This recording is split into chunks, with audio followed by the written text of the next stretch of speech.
get that on YouTube, by the way, so if you want to, I'm sure you have some.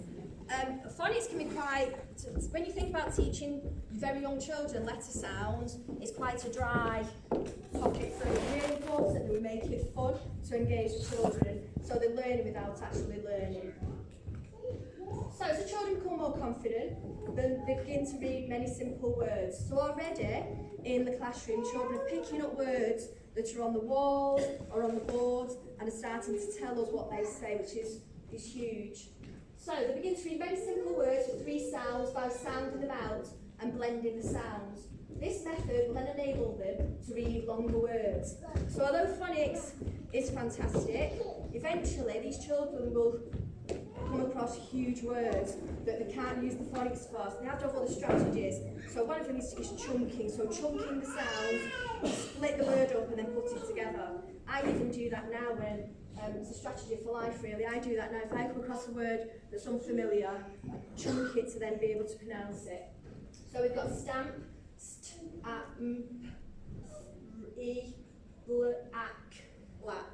Okay? So, we learn the letter sounds and we learn the letter formation. Correct letter formation is really, really important. And your children, the ones who've already been with us, have been learning this since nursery. So we started off with covered in chalk, and we had the ribbons, and we've had the Play-Doh, and now we're moving on to pen and letter formation. Letter formation is beautiful, isn't it? Anybody who's got older children knows I'm a bit OCD about handwriting, and that starts off very early on.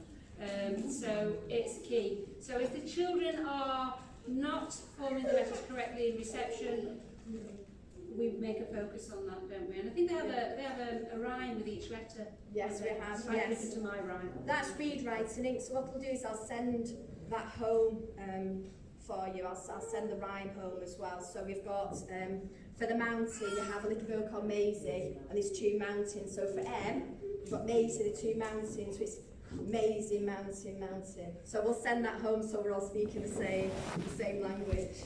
Right, so we learn the letter sounds, we learn the letter formation, we blend in. Blending just means putting the sounds together to make a word. And then we look for sounds in the words, and then we've got tricky words. Tricky words are words that you cannot sound out using phonics. The children just need to know them. So if we look back onto our high frequency words, some of the words said, for example. Yeah. So I, if that was phonetic, if you're saying it phonetically, it'd be I, which it isn't. It's I. You've just got to learn them. It's not much to do, is there?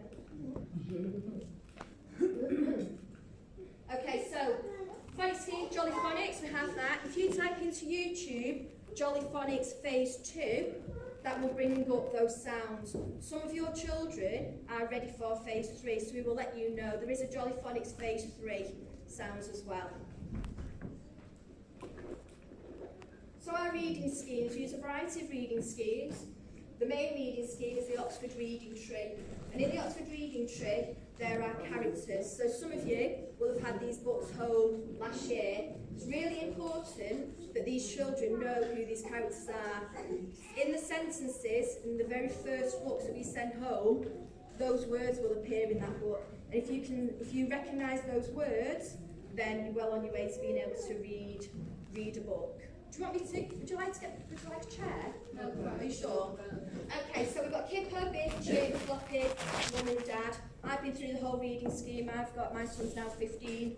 I've been through the whole of the reading scheme and the story of your little adventures and they get to... Can I just mention a little bit about it here? The children go home with the Oxford Reading Tree and a phonics book, because the phonics book supports what they're doing in the phonics.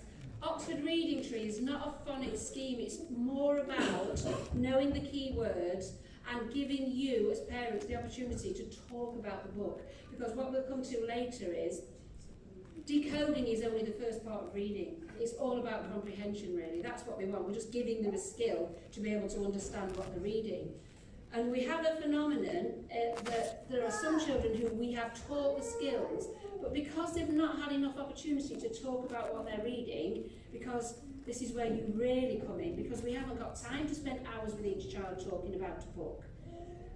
they don't really engage with it, so they can read a whole page, got it all right, tell me what happened, they don't know, because they've not really engaged with the book. And this is where you can really help, by talking about mum and dad and what's happening and why does dad look angry and what that gives you a massive role for you. So Oxford Reading Tree has got lots of lovely stories that allows you to do that, so that's why we have kind of the dual thing going on. So if you think about the journey these children are on, year 6 will hit you before you know it. I know we're sat here now talking about reception, but year 6 will hit you. When they get to year 6, the children will have lengthy text to read and they'll be asked to answer questions about the text. If they haven't got that knowledge and that firm foundation, then they'll struggle when it comes to that paper. So the work that you're doing now is really, really vital. It's building up those skills for life. Okay, so developing reading for pleasure. So we do teach children to read, and it is all about reading, but we want it to be fun. So reading for pleasure is vital in early years to hook children into reading. If children don't want to read or be read to at this age, we have a problem. So the first battle that you face is getting children to sit down and actually want to engage with the book. So in school, we also read for pleasure. It's not all teaching children how to read, it's reading for pleasure as well. So we share books that are linked to our topic. So at the moment it's all superheroes. I don't know if your children have come home talking about Russell Sprouts. Yeah, so it's all superhero books. We've got the role play areas. So in our role play area we have a doctor's surgery, and it's very language rich, and the children are writing out prescriptions for each other and for the adults. We've got the puppets, we have masks. We've got a book card with a variety of books that children can look through the pictures, look at the words and share with friends. We have practical activities to experience the book for themselves. So last year we looked at Goldilocks and the Three Bears, and we made porridge on a Friday, and we all ate porridge together. So just bringing the books alive. We had Jack and the Beanstalk, so we grew our own beanstalks. So we had books linked to children's interests. So children who are interested in certain things, we have books for that. So Friday, I think it was Nikita, who was interested in insects. So we got him a book and he sat in our reading area outside and he was looking at insects because we found some under some rocks. And choosing and sharing favourite books. So books is just something we have in school, and it's just a natural thing that we have, and children regularly pick them up, and they will have you sat there all day reading story after story after story. You probably had that yourself, especially at bedtime. Can I just have another? You come to that. All right, I'll talk about that bit. So there is lots of research, and the children who have a story read to them every single day at home have a much wider vocabulary, know lots more words than children who don't.